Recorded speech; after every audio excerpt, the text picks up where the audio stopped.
La última actualización Sombras de Jade trajo consigo cambios realmente interesantes al sistema de daño en Warframe, modificando desde los conceptos más básicos como los tipos de salud hasta las resistencias de las diversas facciones del juego, incluso un rework completo a algunos estados. En lo personal considero que fue un cambio bastante acertado por parte de los devs, ya que aportan mucha más versatilidad a la hora de mejorar el arsenal en el juego, por lo cual en este video te hablaré de todos los cambios para que domines por completo el nuevo sistema de daño en Warframe y puedas hacer frente a cada facción.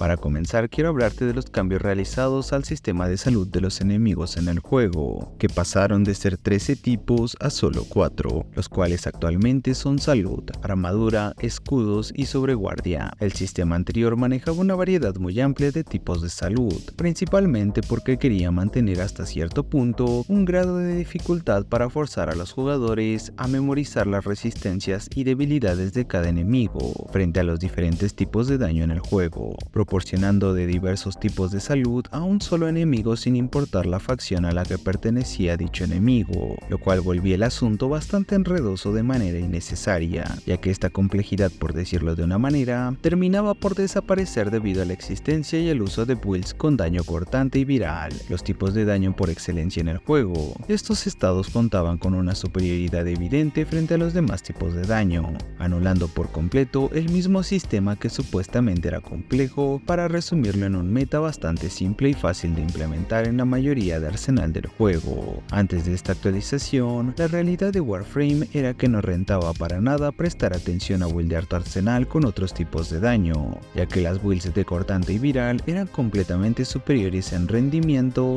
y además, como mencioné antes, eran y siguen siendo muy fáciles de implementar en la mayoría del arsenal en Warframe. Pero dejando atrás el pasado, la simplificación de los tipos de salud cambia de manera sustancial las resistencias y vulnerabilidades de los enemigos en el juego. Actualmente estas resistencias y vulnerabilidades se basan en la facción y la subfacción que vas a enfrentar, y no en el tipo de salud que tienen los enemigos. En resumen, las resistencias y vulnerabilidades de daño de cada facción terminaron de la siguiente manera. Para la facción Greener, los tipos de daño ideales son impacto y corrosivo. Para la facción Corpus, lo ideal es usar daño de perforación y magnético. Para la facción de infestados, lo ideal es el daño cortante y el daño de calor. Para el caso de la facción Orokin, estos enemigos resisten el daño de radiación y son vulnerables al daño de perforación y viral. Para la facción consciente, resisten el daño corrosivo y son vulnerables a frío y radiación. Para la facción Narmer, resisten el daño magnético y son vulnerables a cortante y toxina. Para la facción del murmullo, resisten el viral y son vulnerables al daño de radiación y al de electricidad. Un dato importante es que los Necramech rebeldes que aparecen en las misiones de Sanctum Anatómica también se incluyen en las resistencias y vulnerabilidades de los murmullos, ya que comparten el mismo tipo de misión. Algo similar pasa con los enemigos de las misiones del Saruman. Hablo de los centuriones de Thrax por poner un ejemplo, que son vulnerables al daño del vacío. Por último, para el caso de las subfacciones, los Greiner Kuba resisten el daño de calor pero son vulnerables a impacto y corrosivo. Para los Corpus Amalgama resisten el daño de explosión pero son vulnerables a magnético y electricidad. Y por último, para los infestados de Deimos resisten el daño viral pero son vulnerables a explosión y gas. El cambio que en lo personal quiero destacar de todo esto es la importancia que le dieron a los tipos de daño físico, que es un cambio rotundo enfocando el daño de impacto para los Greener, cuando antes era el daño ideal para Corpus. Pero bueno, ahora el daño de perforación es lo ideal para enfrentar a los Corpus, y por último, el daño cortante que antes de la actualización era ideal contra Greeners, ahora es ideal para enfrentar a los infestados. Es importante aclarar que estos cambios sí son a tomar muy en cuenta para la creación de tus futuras configuraciones de mejora, pero también son independientes a los efectos de estado conocidos, por lo cual las configuraciones de mejora enfocadas en daño cortante y viral no se vieron afectadas del todo. Siguen siendo una de las mejores opciones de mejorar un arma, como podrás notar, pero estos cambios sí brindan mucha más versatilidad versatilidad y dan vida a configuraciones que antes de esta actualización eran completamente impensables por su nulo rendimiento en partida. Como una observación interesante, si sientes que el cambio a las vulnerabilidades de las facciones fue muy grande, puedes ayudarte de la información de la misión que vas a jugar, ya que en los detalles de la misma, el juego te muestra los tipos de daños sugeridos contra la facción de enemigos que harás frente durante la misión. Por otro lado, la armadura de los enemigos también sufrió un cambio importante, ya que ahora el camino de acero no afectará a su valor original, además que esta fue limitada a 2700 de armadura para el nivel máximo de enemigos, lo cual equivale a un 90% de reducción del daño. El mínimo de armadura que puede tener un enemigo ahora es de 200, pero dejando de lado el aspecto más técnico de estos cambios a la armadura, en resumen, los cambios sugieren dar la posibilidad de no depender de eliminar la armadura de un enemigo por completo para poder derrotarlo. Particularmente, esto se verá reflejado en los niveles más altos, más allá del camino de acero.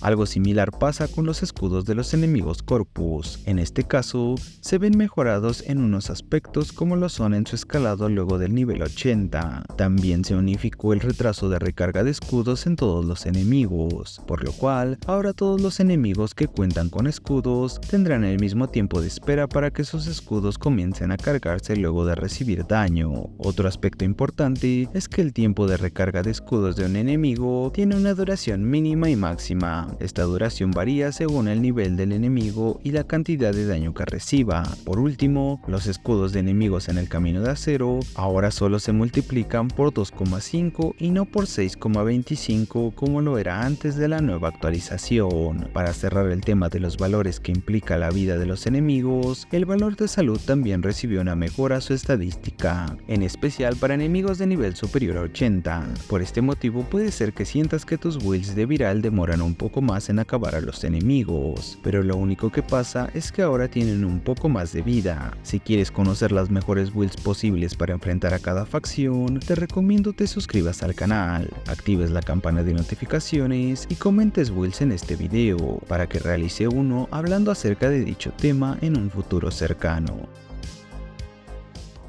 Una vez cubrí por completo el tema de las vulnerabilidades y resistencias de cada enemigo frente a los diversos tipos de daño del juego, toca hablar de los cambios realizados a los efectos de estado de ciertos tipos de daño, comenzando por el de explosión. En este tipo de daño, ahora las acumulaciones individuales provocarán una mini explosión con un porcentaje de daño extra. Al conseguir 10 acumulaciones, el daño se combina y crea una explosión más grande con un bonus del daño del 100% en un radio de 5 metros. Otra manera de crear explosiones potenciadas aprovechando el nuevo efecto de estado es derrotar al enemigo con los efectos de estado activos. De esta manera también se incrementa el daño de la explosión final. Sin duda el efecto de estado que recibió la mejora más sustancial, que permite aportar un poco de daño en área a armas con una buena probabilidad de estado, o mejorando en gran medida a armas ya de por sí buenas, como es el caso de la Nucor Cuba que te muestra en pantalla.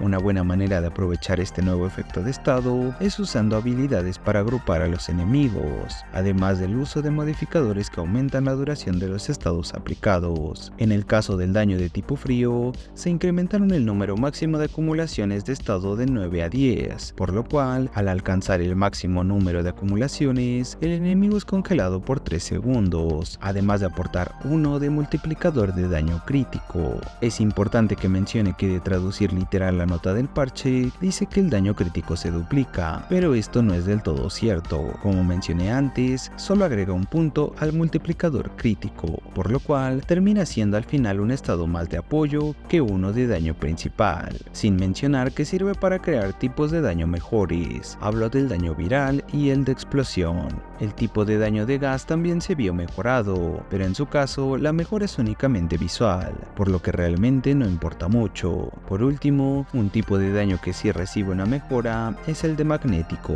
que ahora se aumentó su bonificación de daño contra las burbujas de los anuladores Corpus, además de reducir la recarga de escudo de los enemigos con el efecto de estado activo. Por si esto fuera poco, el magnético ahora afecta la sobreguardia de manera similar a como lo hace con los escudos, además que al romper el escudo o la sobreguardia de un enemigo, este recibe daño de electricidad en base a la cantidad de escudo sobreguardia que poseía dicho enemigo, además que asegura un efecto de estado de eléctrico. En mi opinión, es el segundo tipo de daño más interesante luego de esta actualización, ya que permite darle más utilidades reales fuera de usarlo contra la facción Corpus, volviéndolo muy viable para hacer frente a los enemigos Seximus, que aparecen en partida sin importar la facción de enemigos a la que combatas. Espero que el video haya sido de tu agrado como lo fue para mí al realizarlo. Gracias por mirarlo, que con eso me ayudas bastante. Si aún quieres apoyarme más, puedes compartir el video con tus amigos de Warframe y comentarlo. Aunque si me quieres apoyar de manera más directa, puedes volverte miembro del canal o dejar tus super gracias para aparecer al final de cada video. Agradezco nuevamente a los miembros del canal que hacen posible mi proyecto en YouTube. Recuerda unirte a la comunidad de Discord para jugar y compartir unas cuantas risas. Nos vemos en un próximo video. Berserk se despide. Bye.